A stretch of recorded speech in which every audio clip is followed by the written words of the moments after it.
We believe most high net worth individuals and those who help them, they struggle with clarifying their capital gains tax deferral options. Not having a clear plan is the enemy, and using a proven tax deferral strategy such as the Deferred Sales Trust is an amazing way for you to exit highly appreciated businesses, real estate, primary homes, cryptocurrency, so you can defer hundreds of thousands to millions of dollars of capital gains tax, and so you can create and preserve more wealth.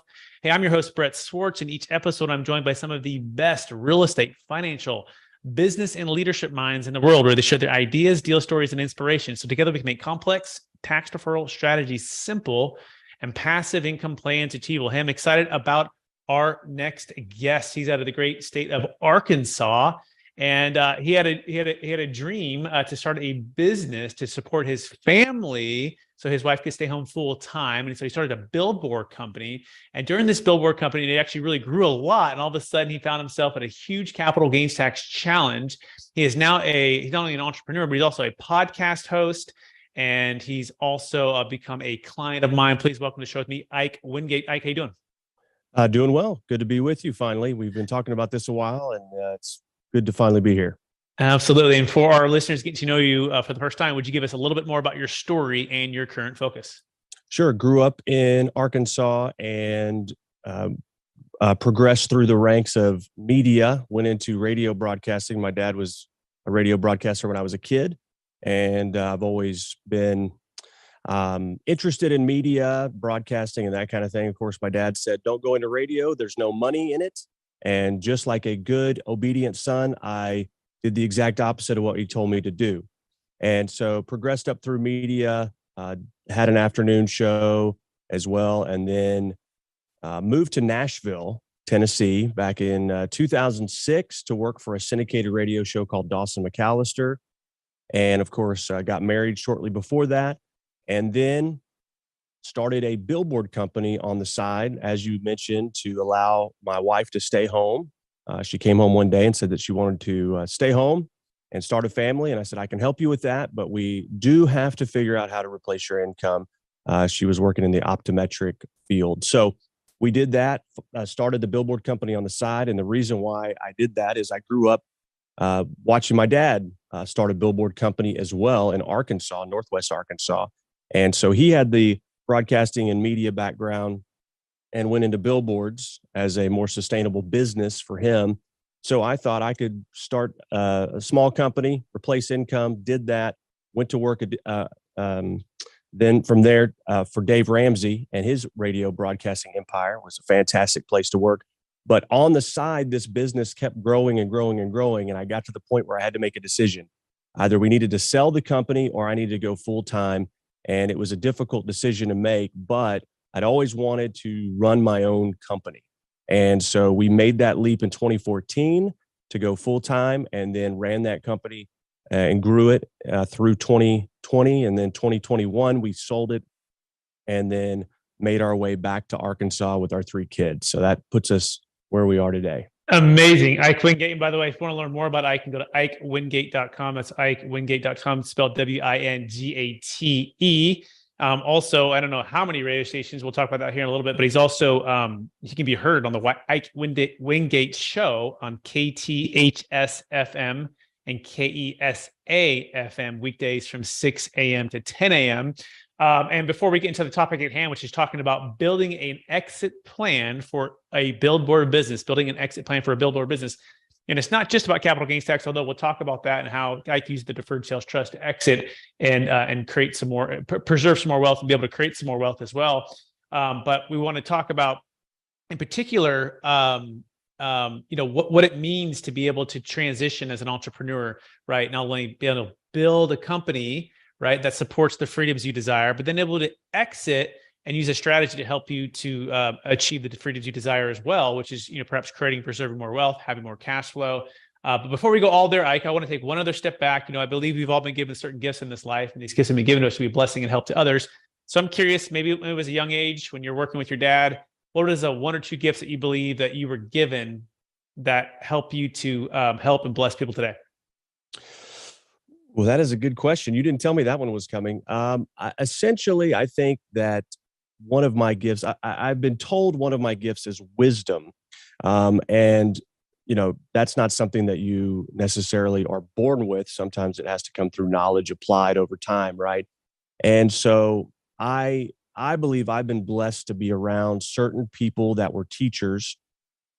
And one of, I believe, the things that I started doing from a young age was asking people's advice, reading biographies and books about people who have done something already.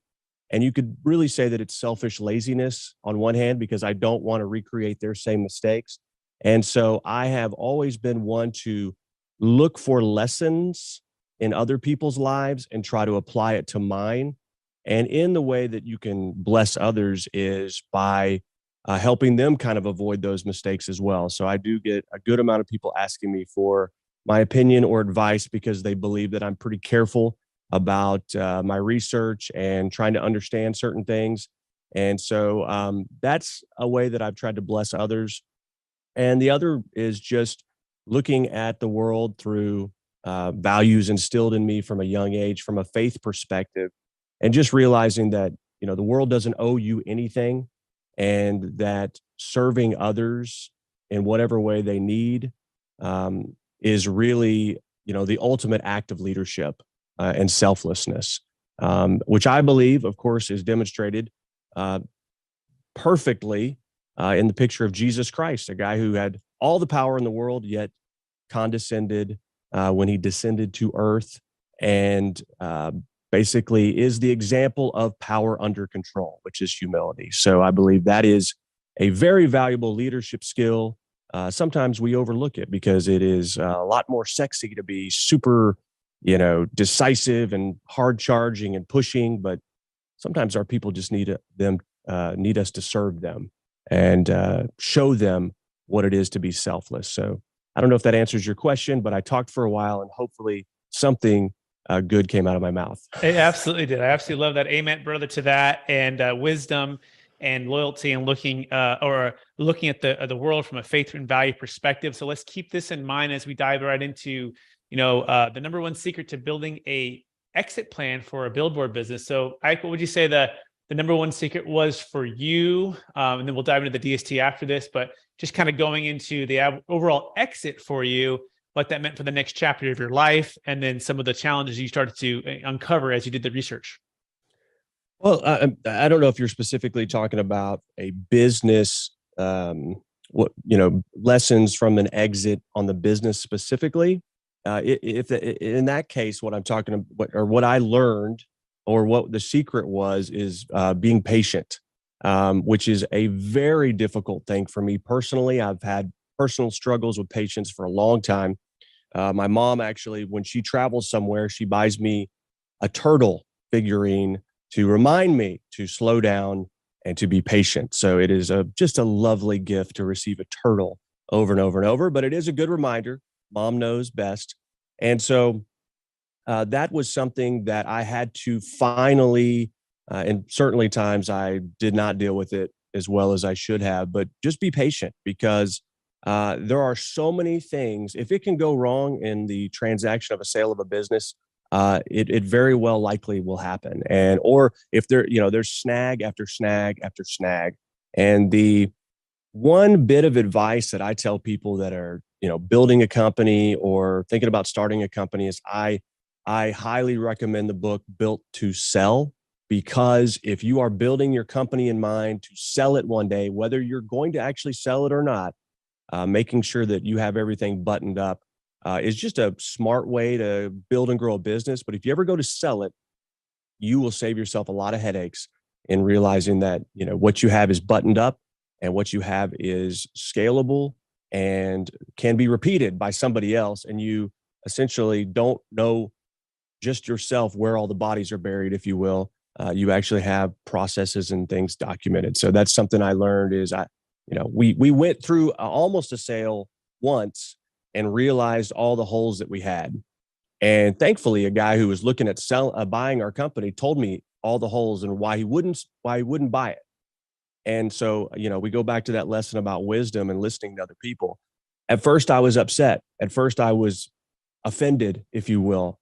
How could you talk about my baby this way? Which many of our business owners look at our business like a baby, almost a child.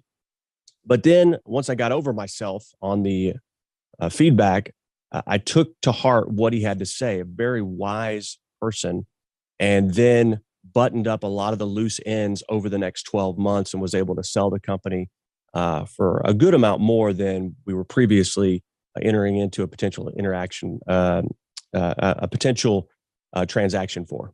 Amazing. So it sounds like having patience is the number one secret, but not only that, I guess even having the humility, I think I also cut out of that, to take the wisdom and instead of either making excuses or getting upset or making that drive you somewhere else, you use that as fuel to actually take action to improve the processes, the procedures, the books, the scalability, all of that, so that someone can come in and you actually got a higher price for it. So it sounds like it ultimately ended up being a blessing, although it took a little bit longer to exit. Is that a fair summary? Yeah, it was a painful lesson, but it was a fruitful lesson. And the other side of that, to sum it up, I could have summed it up a little bit better by saying, don't take your business so personal when you get down to the end wire like that. People are coming in to look at it as a transaction.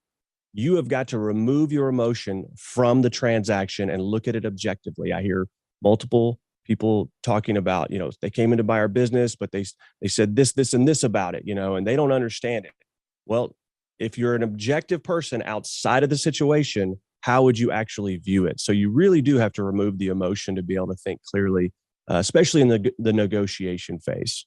Excellent. We're talking about building an exit plan for a Billboard business as well. You can learn more about with Ike Wingate, by the way. You can learn more about Ike Wingate by going to ikewingate.com. So let's transition now. So now you did a good job of improving the process procedures, laying it all out and making it more attractive and digestible for a new buyer. So now you're getting into contract, but now it becomes, well, now I'm going to exit the business and, oh gosh, take us from there, the capital gains tax and what you're looking at there. Well, what's interesting, I have to give a shout out to my good friend Shay Pope, who is also a client of yours and a fan of the DST, among many other things. But he and I had been talking. Of course, we both exited businesses pretty close in proximity, time wise, and we would strategize and say, "Here's what I'm looking at." And of course, that was a crucial factor in being able to digest and think clearly through the process, is having an outside friend, someone you trust, who will say, "Look, dude, you're being nuts right now. I think you're overthinking this, or I think this is a really great offer, or I think they're shortchanging you, or whatever." But he and I had been talking, and I was really looking at a 1031 exchange because our plan was to move out of the area, out of Nashville, back to Arkansas to be near family, so our kids could be around their cousins and grandparents growing up. And so, our business really did start out of a need for family, and it sunsetted essentially as the need for getting closer to extended family. So anyway, kind of a fun little loop there. But when I was looking at this 1031 exchange, was looking at everything I was going to have to do to be able to sell my company, move out of state, buy an investment out of state quickly at really astronomical prices at the moment. And I just never felt good about it. I felt like I was sort of, the tail was wagging the dog a little bit, and I just couldn't quite get my head around doing that. I didn't want to obviously pay any more in tax than I was legally required to do so. And so I, was looking at other options, and Shay sent me a link to actually a podcast that you were doing with Joe Fairless talking about the DST. And so I listened to it and got really interested and really curious, called you, of course, and did the research over several months, actually. And then that transaction fell through, which is the one we were talking about, right in the middle of COVID, and then circled back almost a year later and continued in that direction. And so we really didn't want to dump, you work for years and years and years to grow a business. And, the government says, well, yeah, even though you've been, paying all these taxes along the way, you're also just going to have to pay some taxes because you were successful and you sold a business, and now you have to pay all these capital gains. And so, that's the law. but are there other creative ways to at least delay that? Because the big element that the DST does, I believe, is it affords someone time. And time is a precious, obviously a precious commodity, if you will, but it is something that allows you to make, I think, wiser decisions. And, you don't get a whole lot of, at least, most people don't get the opportunity to sell a business many times in their lifetime. Some do, but I would say most people don't. So I wanted to make it count as much as possible. And so that's why we wanted to look at all options. And I believe that's one of the best things about the DST is it affords you time to make some decisions on what's best. Because when it really boils down to it, I believe we're stewards or managers of what we're given in this life. And so, you don't want to be hasty if you can avoid it. I understand sometimes the element of time is it's short in a transaction. You got to get it done. But the DST allows you to sort of pause time for a little bit and I believe make wiser decisions with the proceeds of the sale. Absolutely love that. And what would you say was the biggest fear or objection that you had to overcome, or something that you had to believe in order to move forward? Because like most people watching or hearing this for the first time, and perhaps like you or Shay before you guys decided to use the deferred sales trust, was this, it sounds too good to be true. Or what was it for you? What was the main thing that kind of you had to, it held you back at first, but you were able to, push through? Excellent question. I mean, it really was that's too good to be true kind of mentality. I brought it up with my CPA and he said, no way. There's no way that sounds crazy. And I said, well, would you talk to the experts involved in this? And within 20 minutes, he was a believer and started saying he was going to be recommending it to his clients.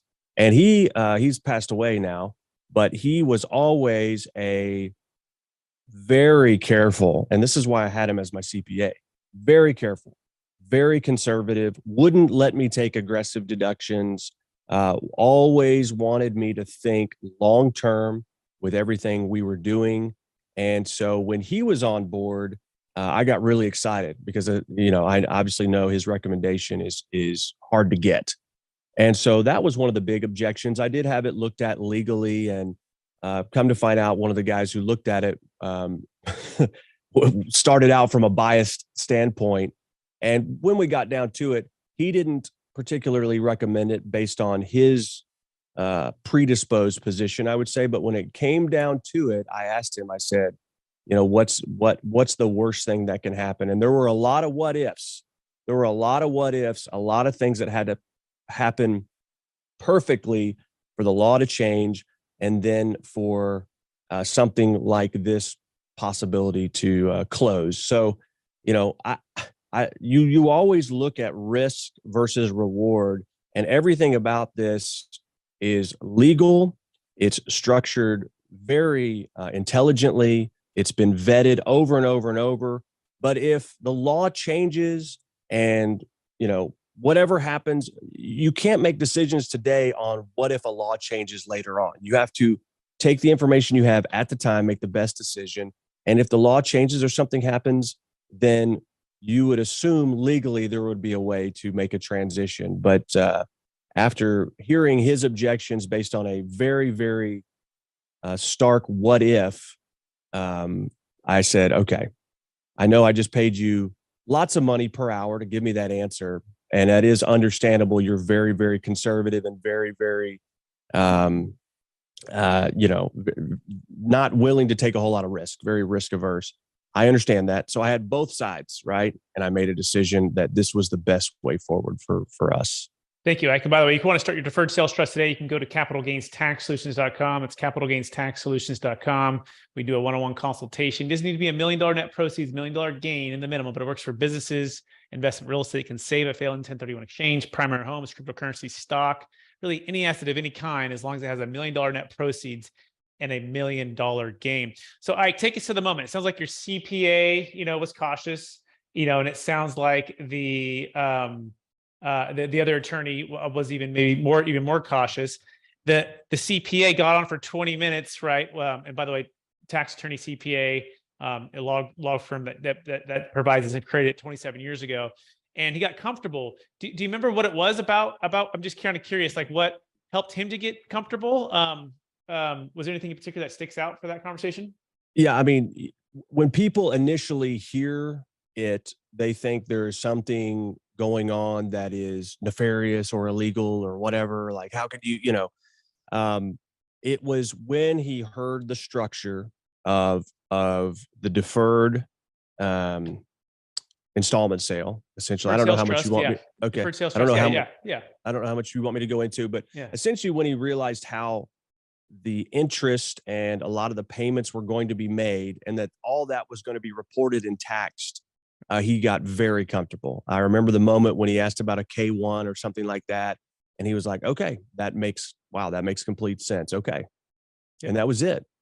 Yep. And that's interesting because the CPAs, it's interesting is they do want to know how to report it, right? And it's not taxable and it's tax deferral. And as soon as they actually know how to report it, and what's interesting with the deferred sales trust, it's a form that if you do an installment sale, seller carryback, it's the same form that you use for the deferred sales trust. And they go, oh, and you report it the same way. And he goes, okay, got it. And the trust will pay tax if it has profits there, and you'll pay tax as you receive the payments, and then that usually buttons it up. And then on the attorney side, they are looking for ways that it could go wrong. And so that's interesting. I don't know that we ever actually talked with your attorney. That's also interesting too. I'm not sure if he actually ever got on the call with us. We do find that if people get on the calls with us, we tend to help them feel comfortable pretty quickly, right? Like your CPA. But Yeah. great. I don't know if you want me to go into that. I mean, basically what I found out later on is that particular attorney, who was a real estate attorney and was not my main attorney. He was in the firm. I'd found out later on that he actually had pursued a case against a guy, and he had multiple things he was doing, multiple transactions, and he had used an installment sale as part of some things he was doing against one of his clients. Anyway, there was a predisposed automatic write-off of these particular structures because he had put it in his mind he needed to go after a guy for a client who was doing this. I didn't find that out till later. I paid him for what I thought was new research, and he basically just rehashed what he'd already done. So got it. Well, if you're listening Hindsight. out there, we would love to talk to you about the deferred sales trust. Maybe you looked at a different installment sale, or maybe the different one. I don't know, or the same one. But be that as it may. So now let's talk about post close, right, Ike? So it's post close investments, right? And what you're doing, what you like about it, even some of the downsides. Like, what would you say some of the downsides are? Someone's listening, because if someone might be hearing this, being like, wow, it sounds like just roses and unicorns, right? What are some of the downsides? There's some challenges since it's been like a couple of years now since it's closed. Why don't you walk us through that? Yeah, I mean, there's fees involved, right? I mean, obviously, if you're setting up a legal trust, there has to be fees paid. Obviously, there's trustee fees and things like that. And so when you first close, it can feel like there's a lot of money going out, money that you're really not touching any of it. And so you have to prepare yourself that is, just part of it. And, when you get it all prepared legally and set up, there's going to be fees. And so, knowing that that's not the way it's going to be all the time, but those would be, perceived negatives. It's all, explained up front. There's nothing that's a surprise. It's just when you experience and feel the pain of seeing those fees go out, those are things that register emotionally. But that would be one of the negatives. I can't really think of many negatives. It's more of, it just takes a little time to understand it, and you have to have a lot of trust for your trustee and those involved, because there are some things that you've probably never experienced before. And I can say a couple years in, it all has shaken out the way that it was promised. And one of the big advantages, and I'm going to, looks going to look like I'm kissing up to the host here right now, but one of the big advantages of working with you, Brett, and the DST is working with you, having access to your mind strategically for these investments. So it's not just like, Brett is a trustee and then you never hear from him again. I mean, he really is a collaborative partner in your future success together. And so there's times, Brett's I'm speaking about you like you're not sitting here right now, but as brings me opportunities, and we talk through, is this something that makes sense for the trust or not? And a lot of times it does, sometimes it doesn't, but those are opportunities. And so I appreciate having access to the knowledge base that you have, Brett, the network that you have, and the opportunities that you bring that I otherwise wouldn't have access to or even have ever heard of or know about. So I think that's a huge advantage of working with you directly. I can't speak to any other trustees out there, but obviously the DST structure is one I believe in. I've seen it work well.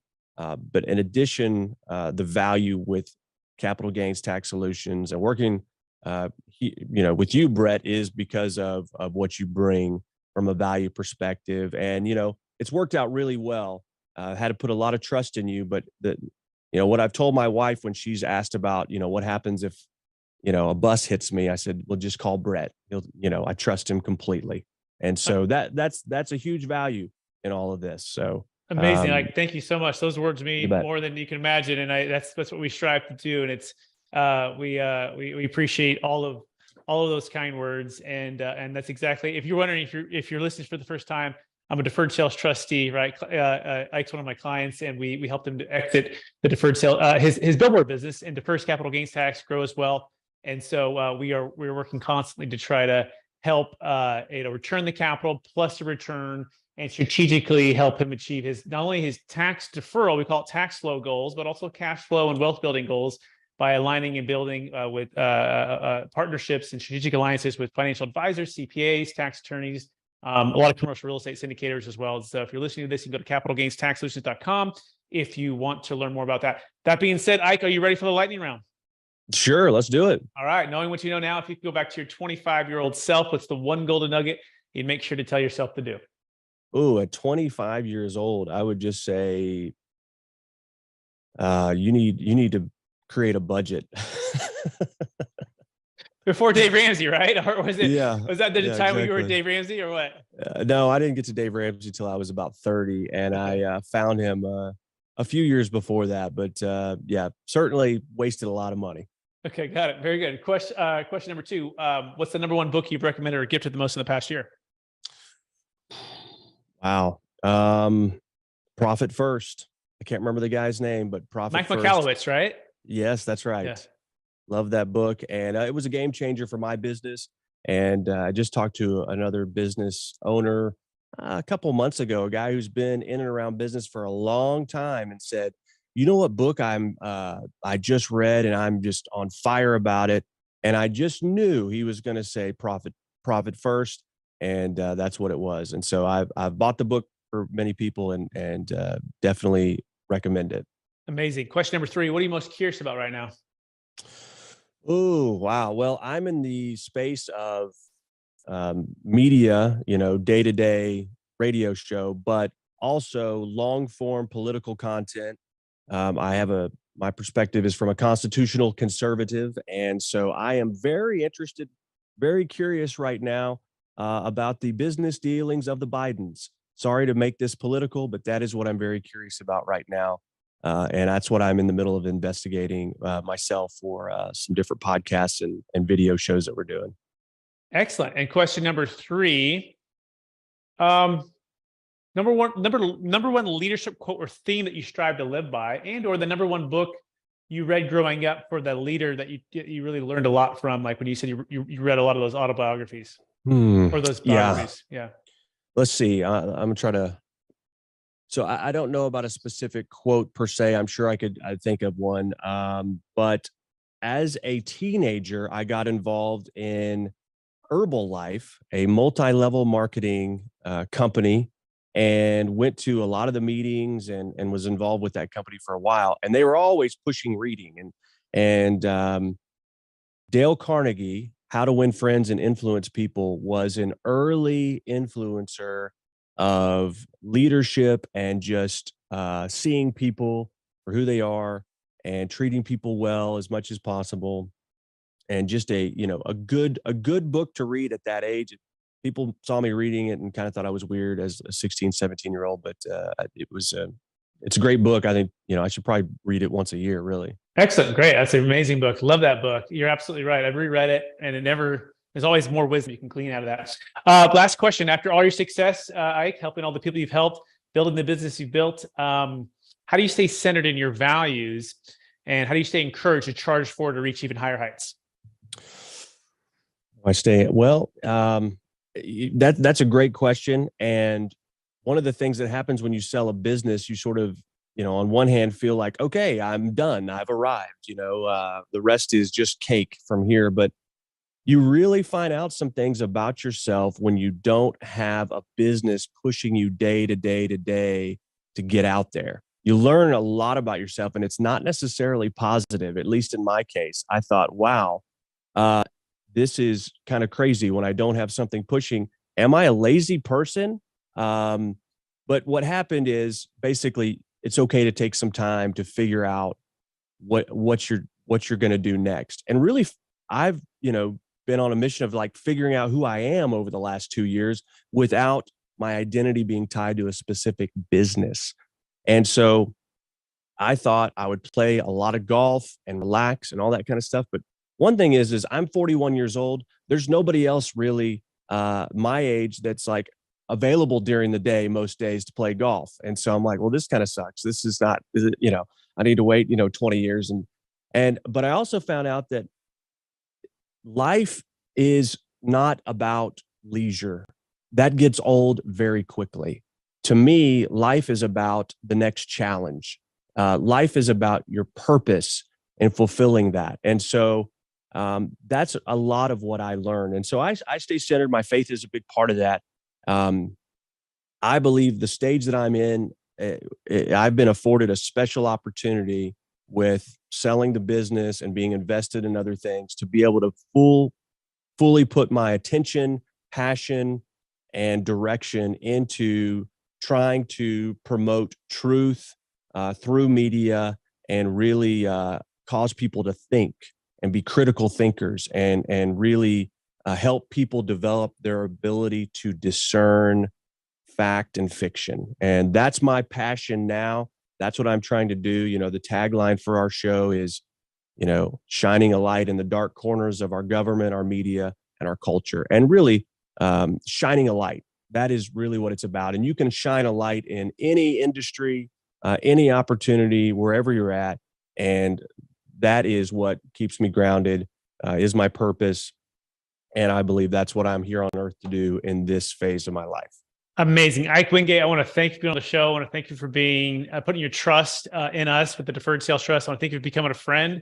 I want to thank you for sharing your wisdom with us, your gift of wisdom. I think we've gleaned a lot even today. I want to encourage you to keep using that gift of wisdom to be a blessing and help to others, help them make great decisions, whether it be exiting a business, whether it be starting a business, whether it be just life in general, or shining a light in the places that are darkest. And number two, I want to encourage you to keep having a perspective of faith and values that's going to be driving you, and leading a life that models and emulates Jesus Christ as the leader who had power under control, right, and was able to make obviously the biggest impact for all of us. And so, thank you, Ike Wingate, for being here. People want to learn more about you, Ike. One last time, what's the best place for them to find you?